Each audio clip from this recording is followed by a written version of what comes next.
Morning po sa inyo. Pag-usapan lang natin guys yung masakit tanggapin ng katotohanan episode 11. Ito guys, yung hindi ko alam kung inggit o silos o ano man.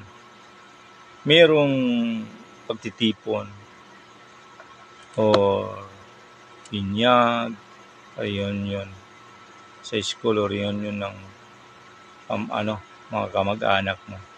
Pero di mo nalaman, late mo na nalaman na nagkaroon pala ng ganun, hindi ka na-invite.